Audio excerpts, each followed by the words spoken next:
primero y lo más y muy importante, esto no es una parábola, es una historia que Jesús contó, que Jesús dijo. Gracias, mucho mejor, muchas gracias. Vamos a Lucas capítulo 16. Si trajo su Biblia, yo estoy leyendo de la Nueva Traducción Viviente, aunque no la puse ahí. Y si usted tiene otra versión, mucho que mejor, porque nos vamos complementando y todos vamos creciendo. Quiero dar una bienvenida a quienes están viendo esta prédica en directo, desde donde quiera que lo estén viendo. Si nos quiere mandar un saludo, para que los saludemos también. Dice la escritura en Lucas 16, 19: había un hombre rico, ustedes ya lo vieron, que se vestía lujosamente y daba espléndidos banquetes todos los días. A la puerta de su casa se tendía un mendigo llamado Lázaro, que estaba cubierto de llagas y que hubiera querido llenarse el estómago con lo que caía de la mesa del rico, pero como que no lo invitaban, ¿verdad? Pero esa era su intención. Dice la escritura que hasta los perros se acercaban y le lamían las llagas. Muy bien. Tenemos que situarnos, como lo he dicho, en la mente del primer siglo. En el primer siglo había muchos grupos religiosos que predicaban, me refiero a Israel. Había muchos grupos religiosos que predicaban. Estaban los esenios, estaban los celotes. Estos no eran tan predicadores, pero eran nacionalistas. Pero habían dos grupos muy importantes que Jesús continuamente menciona: saduceos y fariseos. Saduceos y fariseos. Los saduceos tenían el control del templo. Ellos tenían el control del templo, y a ellos lo que les importaba era quedar bien con Roma, y que cualquiera que se medio levantaba ahí en contra de la opresión romana, ellos lo mataban. Por eso Jesús andaba diciendo: no le digan a nadie que soy el Mesías, porque todavía no es hora que me muera. Esos eran los saduceos. Ellos controlaban el templo. No creían en la resurrección. Ellos creían que uno se muere y se acabó todo. Esa era la creencia de ellos. Luego estaban los fariseos. Los fariseos empiezan a salir unos 150 años antes de Jesús, y era un grupo muy diverso. No había solo una escuela, había muchas escuelas de fariseos. Y los fariseos nos traen como colaboración principal a nosotros la capacidad de interpretar las escrituras. Ellos fueron los primeros que interpretaron las escrituras. Le debemos mucho a los fariseos. Por ejemplo, la iglesia de las reuniones en masa es idea de los fariseos. La idea de reunirnos en un lugar como este, eso viene de los fariseos. Pero entre ellos habían muchos grupos también. Bueno, eran la mayor parte en el tiempo de Jesús, y estos tenían una percepción, y la percepción, bueno, muchas percepciones, pero estoy tratando de resumir. Ellos tenían lo que se conoce como la ley oral, que son tradiciones que los rabinos de ellos dicen que vienen de Moisés. Y en estas tradiciones ellos tenían una forma de ver las cosas. Por ejemplo, cuando Jesús se planta y le dice: había un rico, sinónimo de rico era próspero, bendecido, que le iba bien, era una buena persona. Para el primer siglo, cuando hablamos de alguien próspero, de alguien que le iba bien, era alguien que, según ellos pensaban que Dios lo estaba bendiciendo porque estaba haciendo bien las cosas. ¿Por qué? Porque la teología de ellos se basaba, y hasta el día de hoy se basa, sobre los méritos, es decir, sobre el desempeño, sobre las acciones, sobre portarse bien. Ahora, portarse bien es importante, pero ellos pensaban que portarse bien lo era todo. Portarse bien representaba el mundo venidero. Así que Jesús les pone un caso. Este señor, este primer caso del rico, es de una persona que guardaba mandamientos y ofrecía banquetes. ¿Qué quiere decir eso? Que era una persona que daba a los demás. No sé por qué nunca invitó a Lázaro, Pero esta era una persona dadivosa, era una persona que en el primer siglo se miraba muy bien, era un justo, era una persona que hacía bien las cosas. Eso es lo que Jesús estaba tratando de enseñarles. Y luego estaba Lázaro, que en la mente de sus receptores, o sea, de los fariseos, Lázaro era un pecador. ¿Por qué? Porque estaba enfermo, estaba pobre, estaba quebrado. En la mentalidad del primer siglo, esa es la forma de verlo, ¿verdad? Entonces los fariseos miraban al rico como alguien bendecido, alguien que guardaba mandamientos, alguien que estaba bien, y guardar mandamientos es importante, ¿verdad? Los mandamientos de Dios son nuestra vida, como dice la Escritura. Pero ellos tenían una serie de mandamientos de hombre que también guardaban. Y una de las cosas que hacían era que en la teología farisea, aquel que daba de comer a los demás se estaba ganando el cielo. Y Lázaro, cuyo nombre hebreo es Elázar y quiere decir el Dios es ser, Dios me ayuda. Curioso que el rico no reciba nombre, ni siquiera se nos registra su nombre, pero aquí está al que Dios ayuda, y está, como decimos en buen chapín, fletado, ¿verdad? Está enfermo, está quebrado y no tiene ni qué comer. Entonces, por un lado estaba un justo que daba ofrenda, que daba finanzas, que guardaba los mandamientos, que se portaba bien, y está aquí el pecador. Ese era el tema con Lázaro, ¿verdad? ¿Se acuerda usted que cuando en otra oportunidad Jesús se encontró con un ciego de nacimiento, los mismos discípulos le preguntaron: Señor, ¿quién pecó, este o sus padres, para que haya nacido ciego? Y Jesús les dijo: no, ni este ni sus padres, sino para que la gloria de Dios se manifieste. Bueno, eso era mucho la teología que se tenía. Sigamos leyendo con esto en mente. Resulta que murió el mendigo y los ángeles, versículo 22, se lo llevaron para que estuviera al lado de Abraham. Abraham nos tiene que dar una lección esta mañana que tiene mucho que ver con la vida eterna, pero todavía no va a llegar a eso. También murió el rico y lo sepultaron. Y 23 de una vez se la sopla. Y en el infierno, el justo, el aparentemente justo, en medio de sus tormentos, levantó los ojos y vio de lejos a Abraham y a Elázar o Lázaro junto a él. La Biblia enseña que después de la muerte, estos dos personajes se fueron a dos lugares muy distintos. Lo primero que quiero que conectemos es que definitivamente la vida después de la muerte existe. Es importante entender y conectar eso y mantenerlo en mente. La vida después de la muerte es una realidad que la Escritura enseña. No se acaba todo. Nosotros quienes sepultamos, quienes nos quedamos un poquito muy dolidos, pero existe una realidad para esa persona que está enfrentándolo. Ahora, yo tengo conflicto un poquito, he tenido un conflicto sobre todo desde que empecé a estudiar el hebreo con la palabra infierno. La palabra infierno viene de la traducción Hades y tiene una idea muy curiosa. Entonces a veces no me gusta a mí mucho enseñar esto, porque la idea que se tiene del infierno es muy cercana a la mitología griega, ¿verdad? Que a lo que Dios había enseñado. Pero bueno,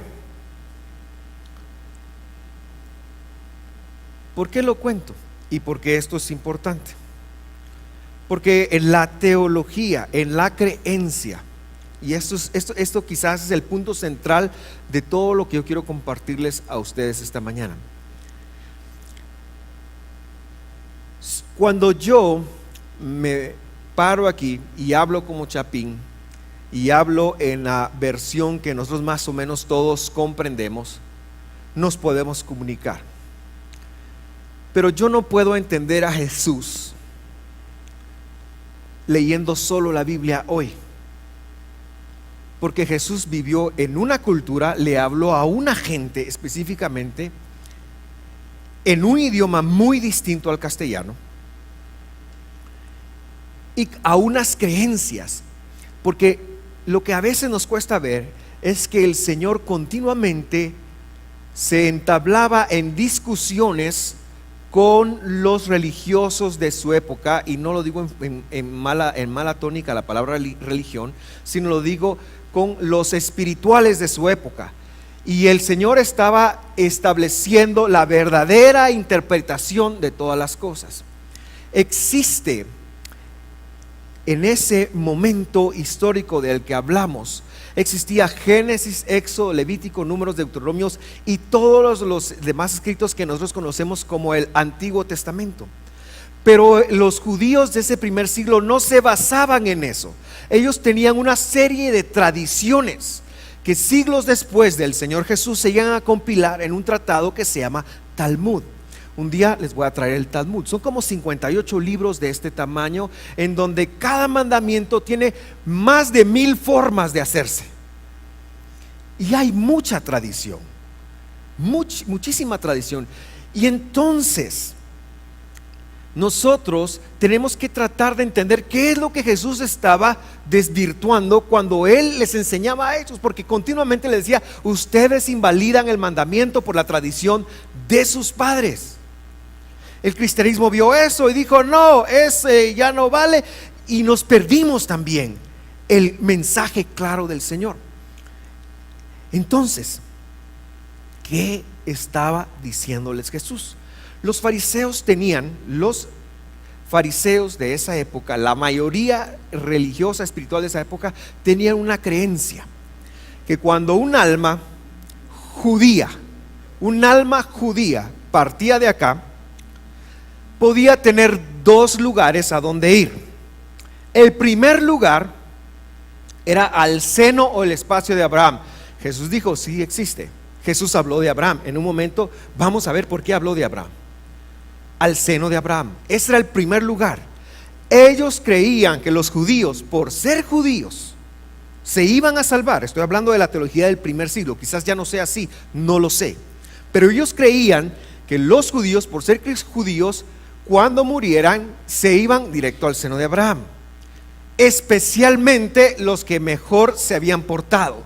Que Jesús diga que un rico que compartía su mesa no está en el seno de Abraham era algo impensable para ellos, era algo que ellos no podían comprender.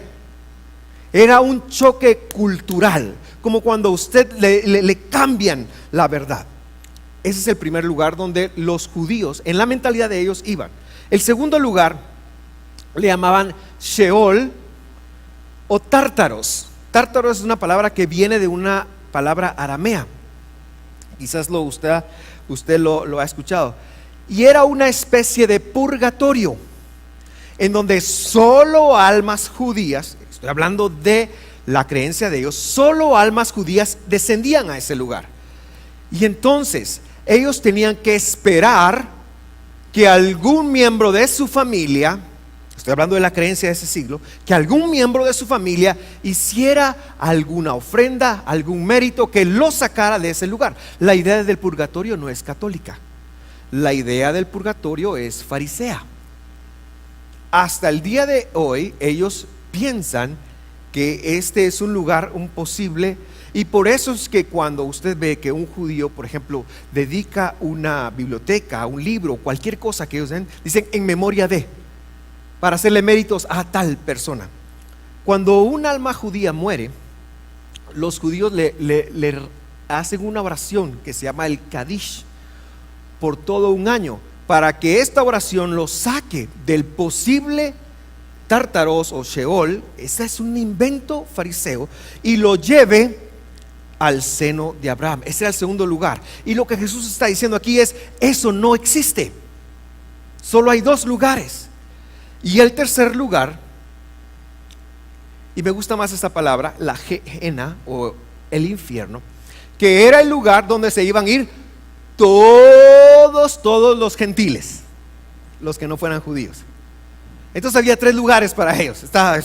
Nosotros en función de ellos estábamos fregados.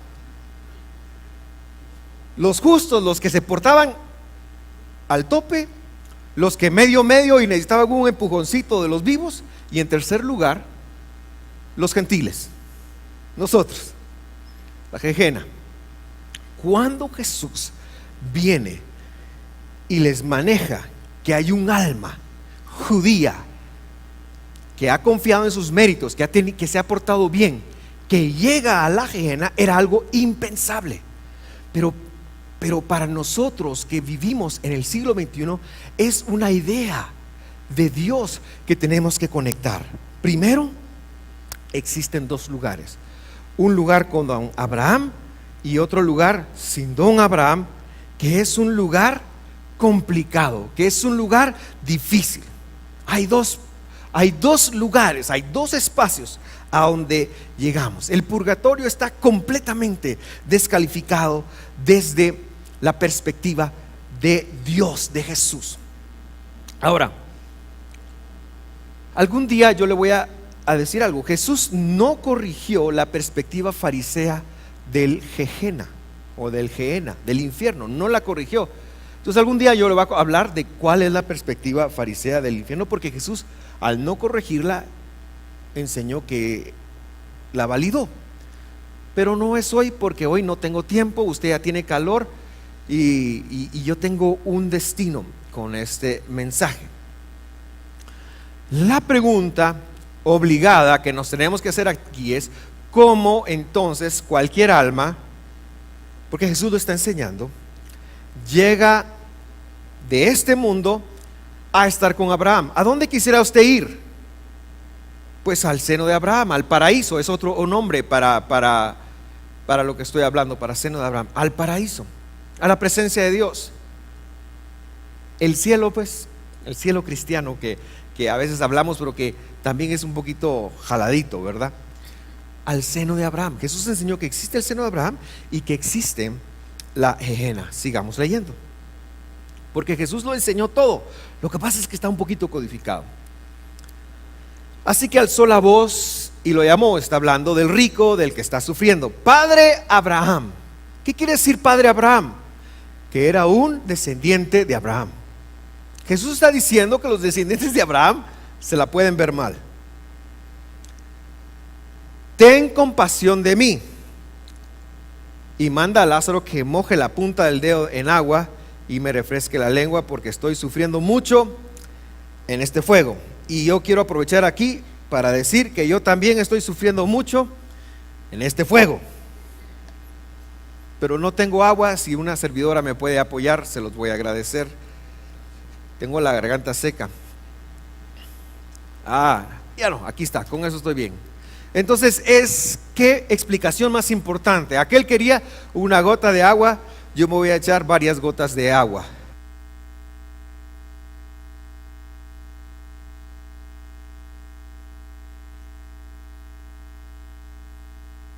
Ya sé cómo se sentía el rico, pero macizo, ¿verdad? Manda a aquel para que me venga a ayudar. Sigamos leyendo, 25. Abraham le contestó: hijo, recuerda que durante tu vida te fue muy bien, mientras que a Lázaro le fue muy mal. Y entonces se queda la idea aquí, como que si nos va mal acá, nos va a ir bien, y si nos va bien acá, nos va a ir mal allá. Y por eso históricamente el cristianismo ha exaltado la pobreza y ha exaltado pero eso tampoco es correcto si seguimos leyendo. Pero ahora a él le toca recibir consuelo aquí, y a ti sufrir terriblemente. Eso está bueno para aquella ranchera famosa: sufrir me tocó a mí en esta vida, ¿verdad? Tal vez la conoce en sus tiempos de bolo, antes de conocer al Señor, ¿verdad? Versículo 26. Además de eso, dice: hay un gran abismo entre nosotros y ustedes, de modo que los que quieren pasar de aquí para allá no pueden, ni tampoco pueden los de allá para acá. ¿Cómo llegó el Lázaro a Abraham, al seno de Abraham? Y la respuesta está en Abraham. La respuesta está en Abraham. Porque le digo, y ahorita me voy a dar a entender, los judíos hubieran esperado que quien estuviera ahí fuera Moisés. ¿Por qué? Porque Moisés le dio los mandamientos. Pero quien estaba ahí y quien Jesús dijo que estaba ahí era Abraham. ¿Por qué razón? Porque Dios escogió a Abraham y le dio la promesa. ¿Y cuál promesa le dio? De que un día iba a enviar al bendito santo Hijo de Dios a meternos a nosotros en la justificación. Abraham fue el receptor de esa promesa. Vamos a verlo. Génesis capítulo 12, versículo 2. Génesis 12, versículo 2. Voy a leerlo un poquito rápido porque no quiero detenerme aquí mucho. Haré de ti una nación grande, está hablando Dios, está hablando Abraham, y te bendeciré y haré famoso tu nombre y serás bendición, dice. Versículo 3 dice: bendeciré a los que te bendigan y maldeciré a los que te maldigan. Por medio de ti serán benditas todas las familias de la tierra. Y Abraham conecta esa promesa. Abraham le cree a Dios. En este momento él se encuentra en un país como a 1000 kilómetros al norte de lo que hoy es Jerusalén. Y entonces él le hace caso a Dios. Sal de aquí, le había dicho Dios. Y él se va y llega a Israel y está esperando la instrucción. Y entonces baja a Egipto. En ese momento es Canaán, no es Israel. Baja a Egipto, pero la cosa no le funciona bien. Y hasta algunos años y estas promesas no se cumplen, porque él está diciendo que su descendencia bendeciría a todas las familias de la tierra. Abraham fue el primer creyente en Dios. Abraham fue el que descubrió el monoteísmo. Las tres grandes religiones monoteístas de hoy trazan su origen a Abraham. Los musulmanes se creen hijos o son hijos de Ismael. Los israelitas, hijos de Jacob. Y nosotros somos hijos de Abraham por la fe. Eso lo enseñó Pablo en capítulo 4 de Romanos. Entonces Dios le da la promesa. Abraham sale de su tierra y empieza a estar algunos años esperando la siguiente instrucción. Y un día Abraham está en su casa muy tranquilo y Dios decide que es momento de ampliar la promesa y lo llama. Abraham le dice: estás en tu tienda, ¿verdad? Ok, sal. Probablemente era de noche y él lo lleva y lo transporta para que él vea las estrellas y le diga: mira, si crees, esta será tu descendencia. Y Abraham se encuentra y recibe la promesa. No podemos despreciar el Antiguo Testamento, no lo podemos ni siquiera rebajar de categoría, porque el Antiguo Testamento tiene dos cosas que son muy importantes. Tiene mandamientos, ¿verdad? No matarás. Y tiene promesas. Nuestra promesa se traza al Antiguo Testamento. El Antiguo Testamento tiene promesas y tiene mandamientos. Si lo tiramos, los mandamientos, seguramente vamos a estar tirando las promesas, porque no podemos tener una sin la otra. Así que, sin ser circuncidados, sin guardar mandamientos, y eso es muy importante saberlo, Dios le hace una promesa y le dice: mira, y quién sabe qué pasó. La Biblia lo registra. Ahora estoy hablando del capítulo 15, versículo 6 de Génesis. Y en eso dice la escritura que Abraham creyó al Señor y el Señor se lo reconoció como justicia. Abraham tomó la promesa y el Señor se lo reconoció con justicia, y a partir de ese momento él abrió el lugar espiritual para que Abraham fuera el primer creyente y lo recibiera. Pero la descendencia, y eso es lo que enseña la carta de Gálatas, en un momento vamos a ver, Dios hace una promesa. Y ahí en ese capítulo 15 se sella un pacto. Y en ese pacto ponen, mire cómo era, dos altares. Había dos altares. Y entonces las partes tenían que hacer un número 8 por medio de esos altares, significando el infinito. Y tenían que llevar una antorcha, y el animal estaba puesto ahí. Y entonces ellos pasaban en medio de eso, y así se sellaba el pacto. Pero Dios, sabiendo que Abraham era hombre, iba a fallar, y su pacto era para no fallar, lo durmió. Y dice la Biblia que una vela, una antorcha encendida representando a Dios, fue la que hizo. Dios juró por sí mismo, y Abraham fue el primer receptor de eso. Dios juró por sí mismo, y Abraham fue el primer receptor de eso. Con la luz de eso, y justicia, la palabra justicia, ¿qué quiere decir? Es lo que Pablo tenía en mente cuando dijo: justificados pues por la fe, tenemos paz para con Dios. ¿Qué quiere decir eso? Quiere decir que Dios reconoce nuestras fallas, nuestros pecados, reconoce nuestro derecho de acabar en la Gehenna, porque la paga del pecado es una muerte eterna. Entonces Dios conecta eso, que nuestro destino es eso, pero la dádiva de Dios es vida eterna. Por lo tanto, lo que ocurre en este momento es que Dios nos justifica, no por nuestras acciones, aunque hay que portarse bien, no por nuestras acciones. No es el ser bueno lo que te va a llevar a ti al seno de Abraham. No es portarte bien, no es ni siquiera, lo digo con mucho lamento, ni siquiera diezmar y ofrendar lo que te va a llevar. No es eso, sino es que algo tiene que pasar, que Dios te impute la justicia de Él. Eso quiere decir que Dios, algo pasa. Nosotros lo conocemos como nuevo nacimiento, que cuando nosotros ponemos nuestra confianza en la fidelidad de Dios, Él viene y nos vacía de lo que merecemos y nos da acceso a Dios, a sus promesas y a la vida eterna. Esto es maravilloso. Pablo lo explica así en Gálatas capítulo 3 versículo 14.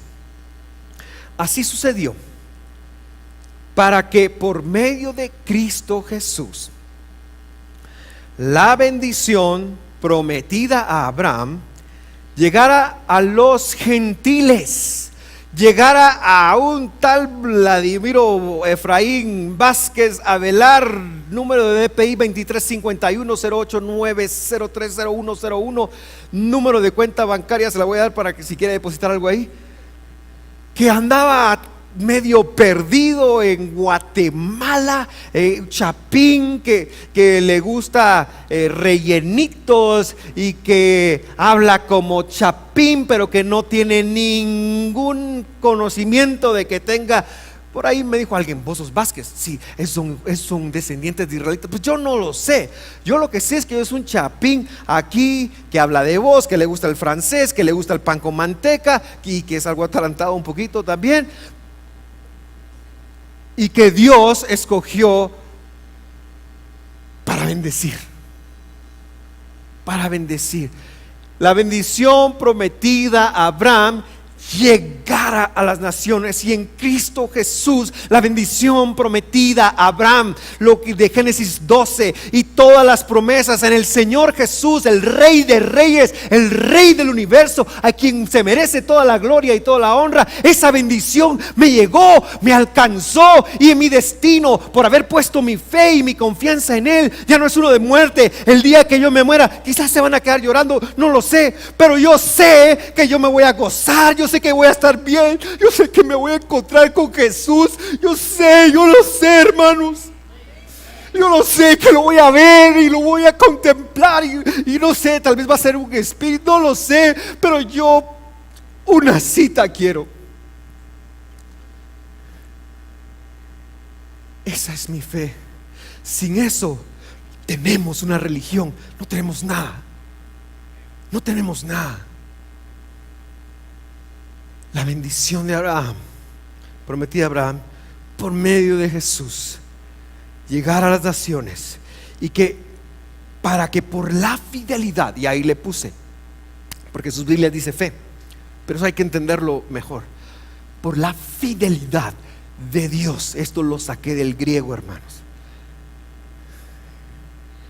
Yo sí bendigo a Dios por la luz que Dios me da, y me meto a estudiar, porque ese es mi trabajo, es darle a usted esperanza. La fidelidad de Dios, recibiéramos el Espíritu según la promesa, porque los que reciben el Espíritu de Dios, los tales son, ¿qué dice la Escritura? Hijos de Dios. Hijos de Dios. Y entonces el día, para mí sucedió como cuando tenía 7, 8 años. Lo recibí con una maestra, y quizás le voy a decir cómo recibió a Jesús, y por eso me he resistido a hablar del infierno un poco. Maestra me dice, mijito, la molesto porque la veo una vez al año, es amiga de mi mamá. Y ella dijo, ustedes, si no reciben a Cristo Jesús, se van a ir al infierno. Yo tenía 7 años, y yo dije, me voy a ir al infierno. Sí, ¿y qué tal será ahí? Pues hay calor, me dijo, así como en Visión del Femisco. Pero es un lugar de tormento, y me describió el infierno, que ella pensaba que tal vez así vivía ella, tal vez era la vida que le daba a su esposo, yo no sé. Y yo dije, no, yo necesito poner mi fe en Jesús. 7 años o 6 años, no lo sé. Miren, he tenido una vida interesante. Me han pasado cosas muy buenas y me han pasado cosas muy malas. He tenido razones para llorar y para reír, pero lo que nunca he tenido es una razón para dudar de Jesús y de su amor por mí, aunque ande fregado. Porque esa promesa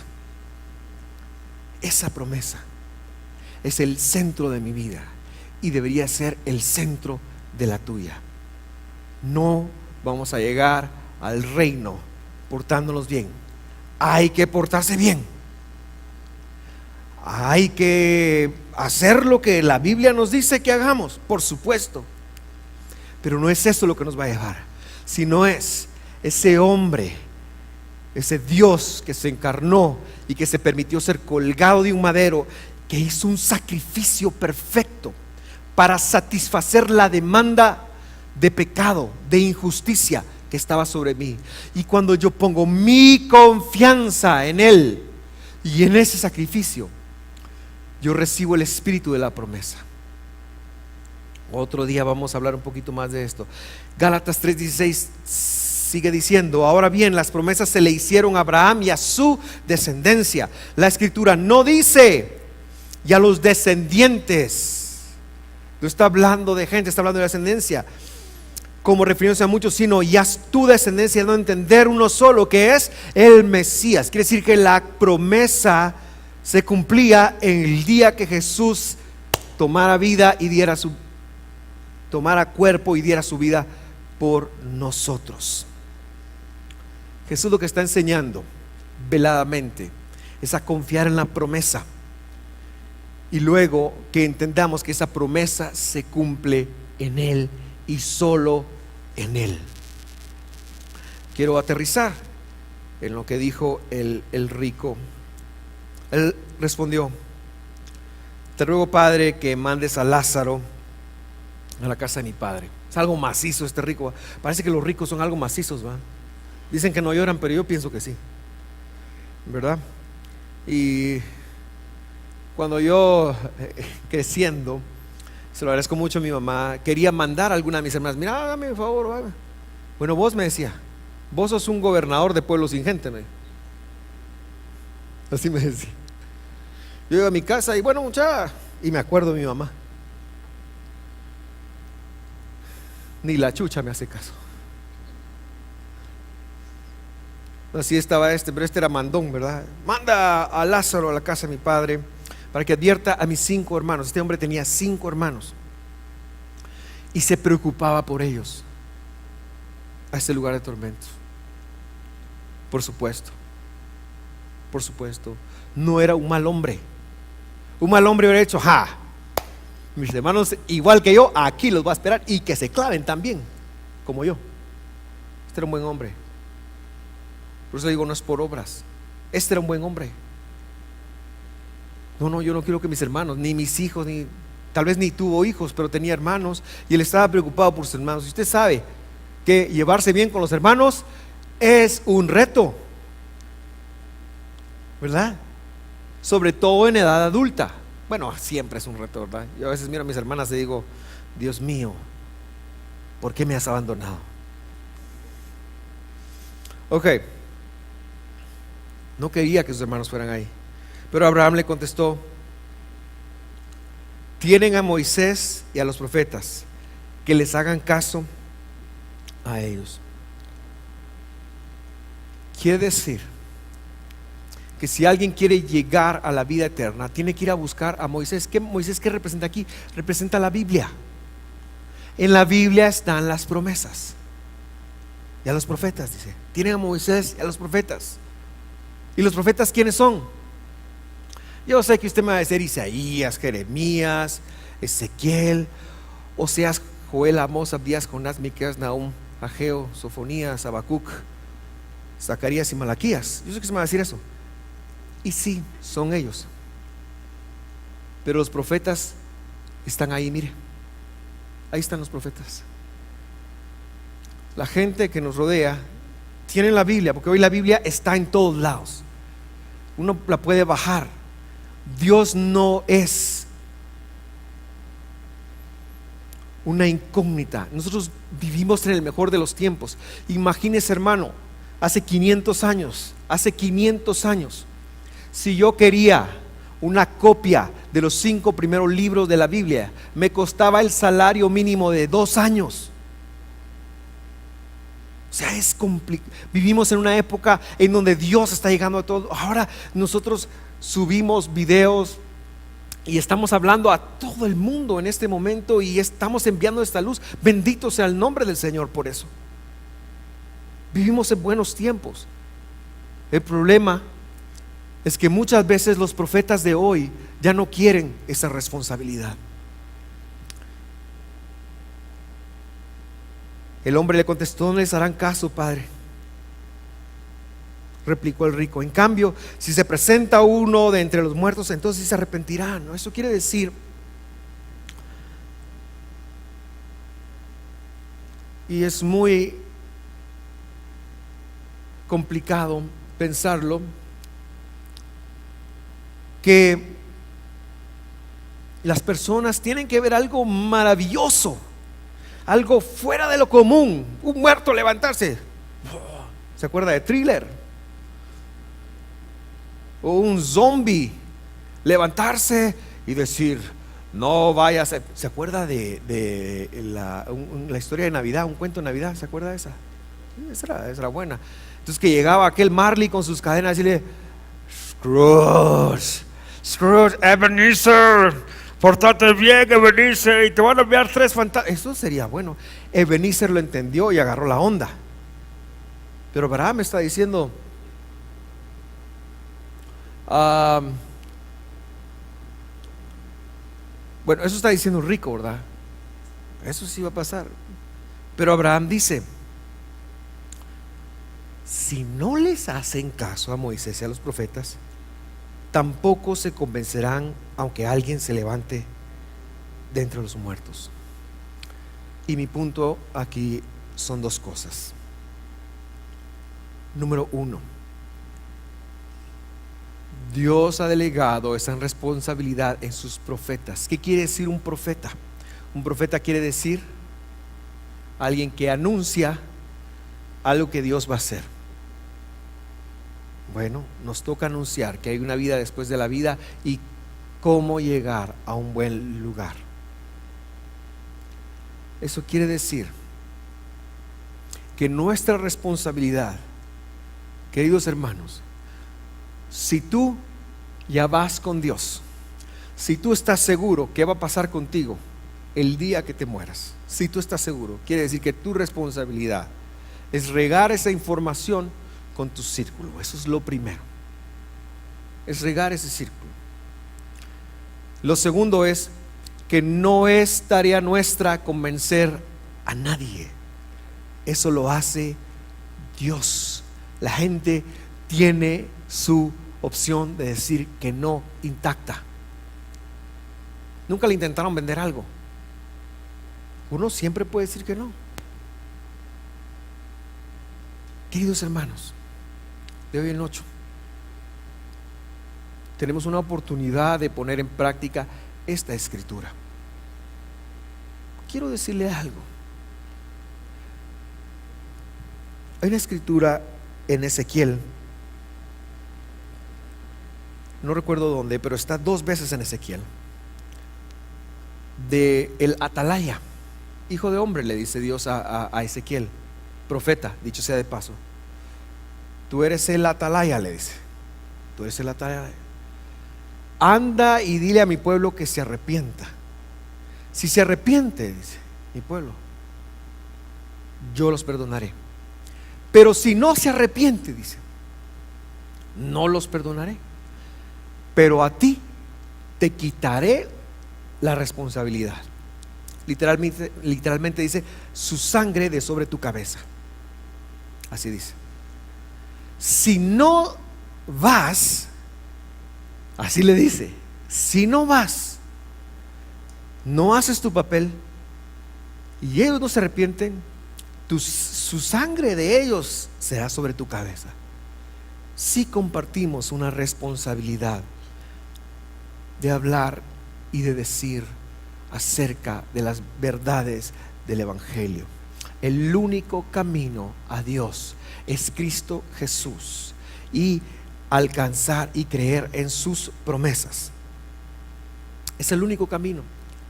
Pero que usted sepa que Dios le va a pedir cuentas a usted de aquellos a quienes usted pudo haberles dicho y compartido. Y en esta iglesia estamos haciendo un esfuerzo este año perenne, en el 2019 y en el 2020 y hasta mientras yo sea pastor, con la ayuda de Dios y mientras Dios me preste la vida, para hacer de esto un hábito. Esos nuestros desayunos, esas nuestras reuniones, nuestros grupos pequeños, todo, hermano, que lleve implícito la idea de invitar, de ganar gente. ¿Sabe? Yo no lo quiero hacer para que esta iglesia crezca. Esa no es mi motivación principal, aunque si lo hacemos, eso va a ser, eso va a pasar.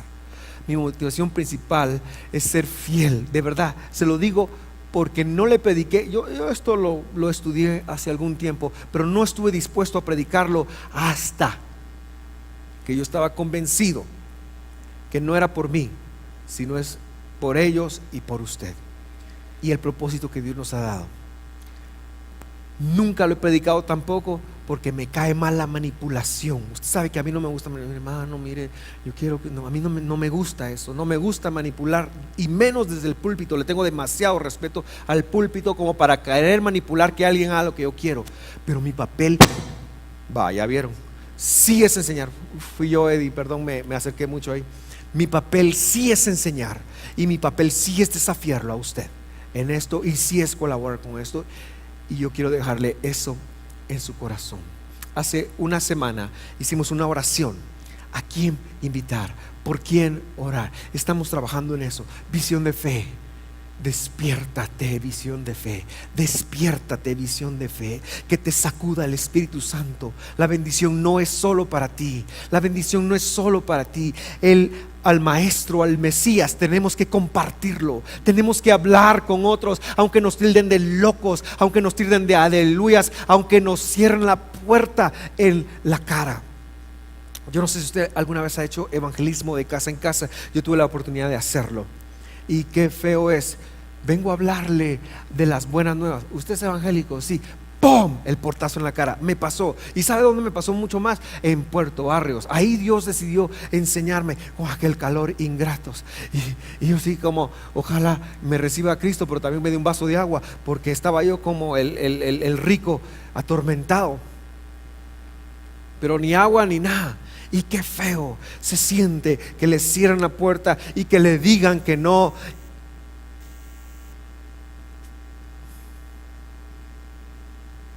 Pero bienaventurados sois vosotros cuando sufran por mi causa, dice la Escritura. Quiere decir que eso se va a quedar como una recompensa para nosotros. Queridos hermanos,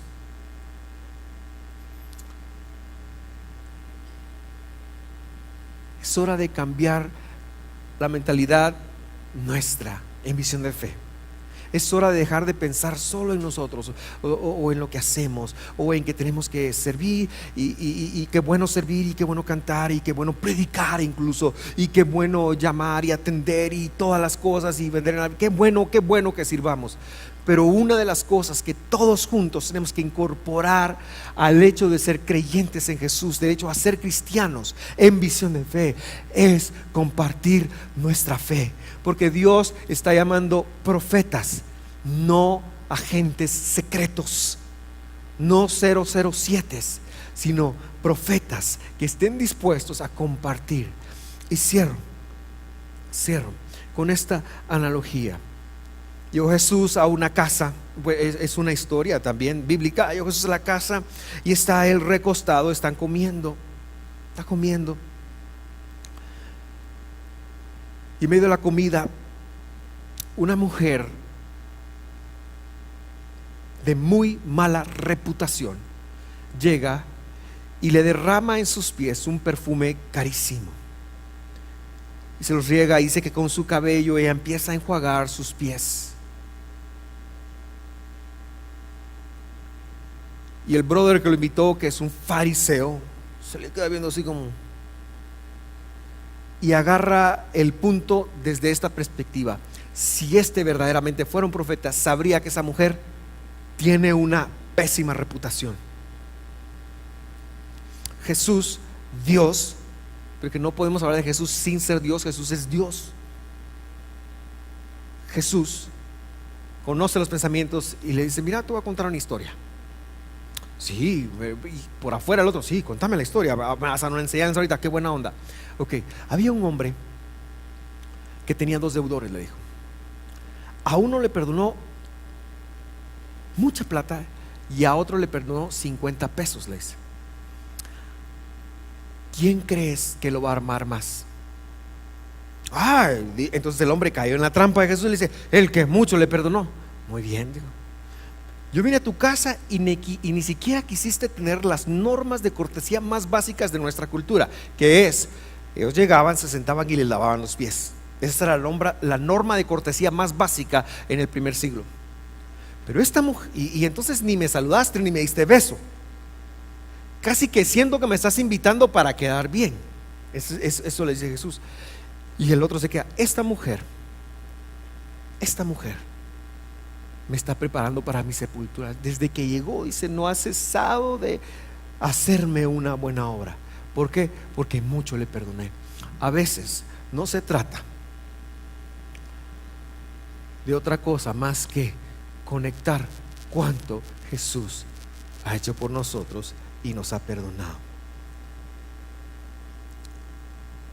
Yo sé que esto es complicado y genera temor, y el Espíritu Santo me dio una palabra mientras hacía y está aquí en Jeremías 1:7. El Señor me dijo: no digas soy muy cualquier cosa.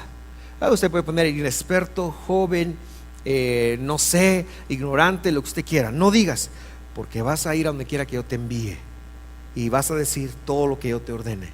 No le temas a nadie, dice el Señor, porque yo estoy contigo para librarte.